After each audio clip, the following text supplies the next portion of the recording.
this. Psychoanalytic psychotherapy is more about a posture.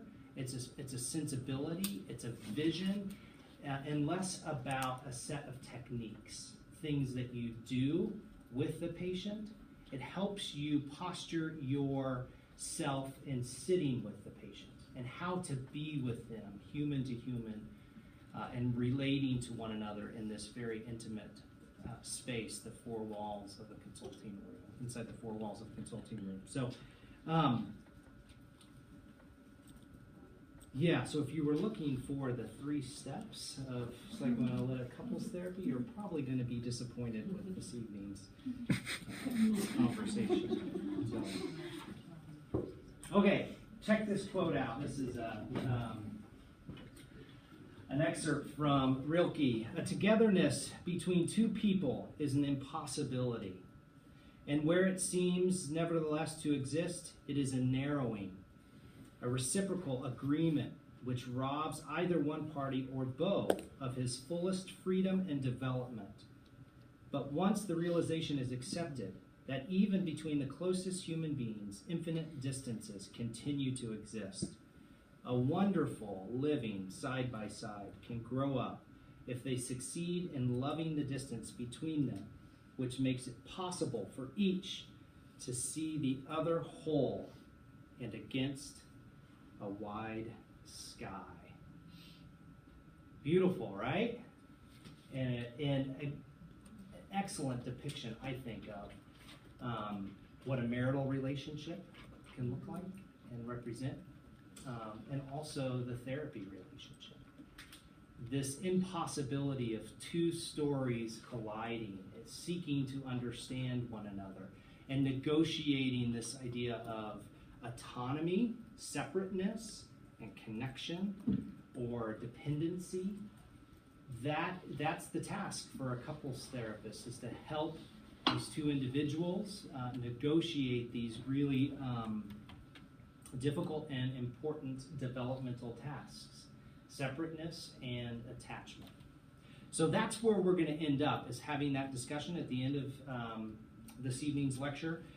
But before that, I want to give you a lay of the land. You can't practice psychodynamic couples therapy without a good foundation in some basic psychodynamic principles. So I'm going to run through those fairly quickly so that we have ample time to talk about the specific application of psychoanalytic couples therapy. Okay, let's start with some foundations to contemporary psychoanalytic thought. If you're interested in a really accessible article that does a fair job of articulating the major premises of contemporary psychoanalytic practice, you should check out Jeffrey Sheldler's article published in 2010. It's called Psychoanalytic Psychotherapy for the Rest of Us. In this article, he outlines several foundations to psychoanalytic thought, and I'm going to go over those with you now. The first is this idea of the unconscious mental life. It starts with this acknowledgement that we don't fully know our hearts and minds, and many important things happen outside of our awareness, right? Really, this idea of the unconscious mind really isn't all that controversial anymore. With the advent of medical technology, with fMRI studies, PET scans, CAT scans, a number of the ideas that we've discovered through neuroscience, this idea that things are happening outside of our awareness that are impacting how we behave is not hotly contested in the literature. We might refer to it using different language. Maybe you are more comfortable referring to it as implicit memory, right? It's the same idea that so much of what is influencing how we're thinking, feeling, and behaving is happening outside of our awareness. And that's the idea of the unconscious mind. But not only that, psychoanalytic thinkers would suggest, it's not only that these things are happening outside of our awareness, but we're particularly motivated not to know certain things.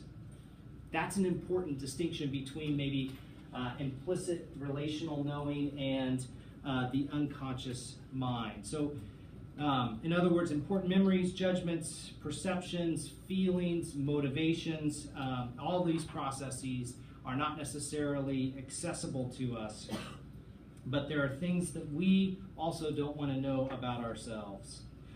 Those things could be particularly threatening to our identity, maybe dissonant with our perceptions of ourselves and others, or suggestive of vulnerability.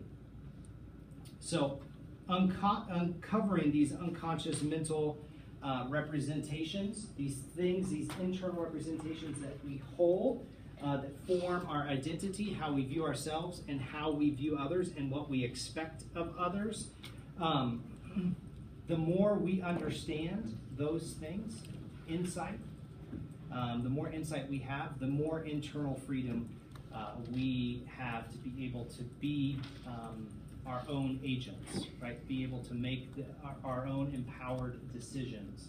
So this goes back to some of Freud's ideas about the id, ego, and superego, right? The more we know about those inherent impulses that are forming the unconscious mind, the more control we have over them. And by the way, some of this might be familiar language. You might have heard in some of your classes along the way this idea of naming your emotional experiences in order to tame the emotional experiences. You've heard that axiom, that's Hebb's axiom. It comes from this idea, right? The more we know about our unconscious mind, the more in control of our thoughts, feelings, and behaviors we can be. So, another major tenet is this idea that the mind is always in conflict. We can be about two separate things simultaneously. Probably the more famous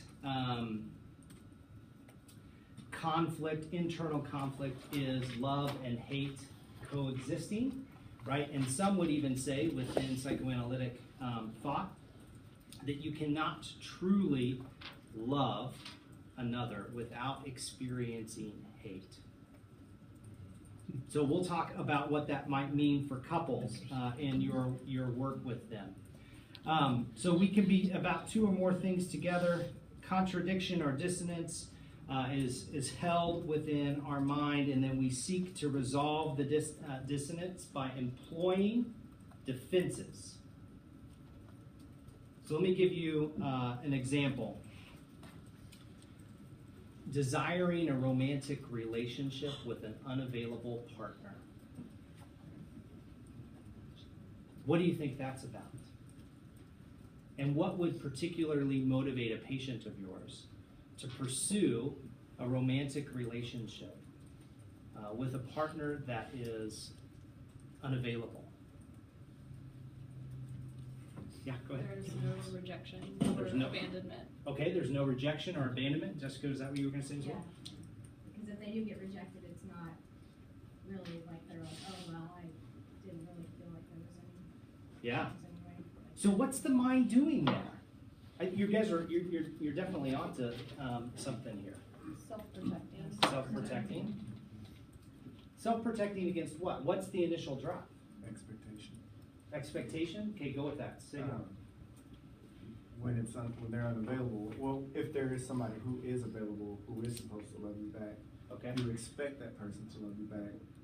So you open your heart, you're vulnerable to that person. Yes. So that when you are rejected, then it hurts. But if it's a person that's not available, you don't really have that expectation, but you're, I don't know. Yeah, definitely. There's no risk. There's a risk.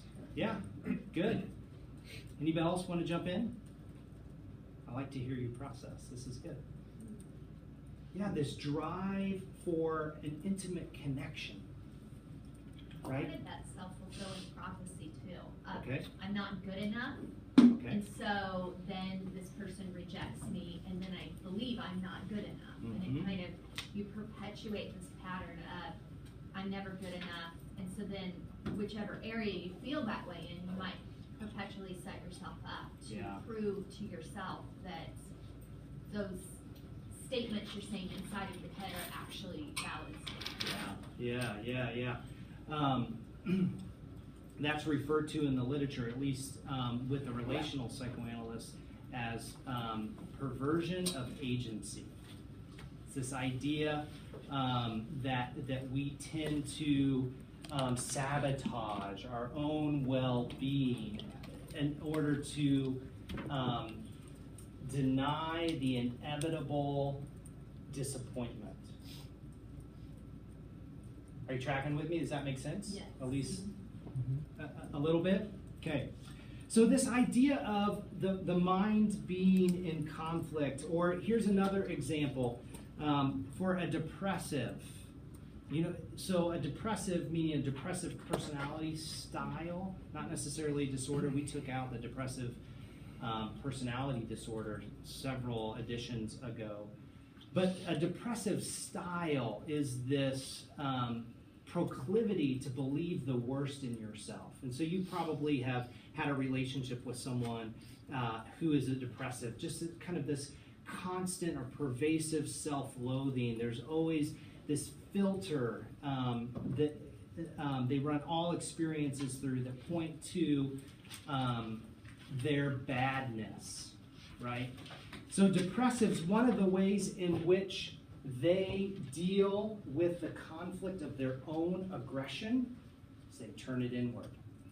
They're afraid of their own aggression being acted out in relationship, right? This is happening unconsciously, by the way.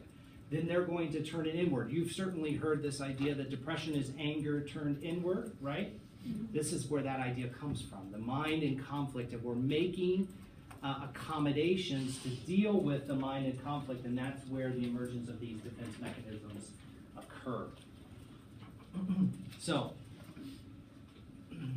one of the movements towards health for a patient who is receiving treatment from a psychoanalyst or psychodynamic psychotherapy is to be able to hold two conflicting desires simultaneously without having to act on them. It's that love and hate can coexist in relationships. So love and gratitude can coexist with anger. It's when our failures in emotional regulation or self-functioning then lead to the splitting off of these two competing desires, and then result in a variety of accommodations from acting out to withdrawing.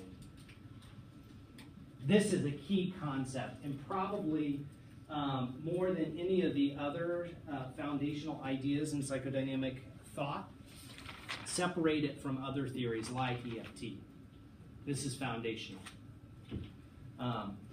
Okay, the next idea is this notion that the past is alive in the present. Through our earliest experiences, we develop templates and scripts that then we live by. They inform us on how the world works, right?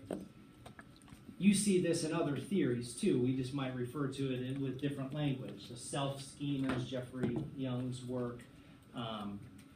Attachment styles might also be a way of describing this idea.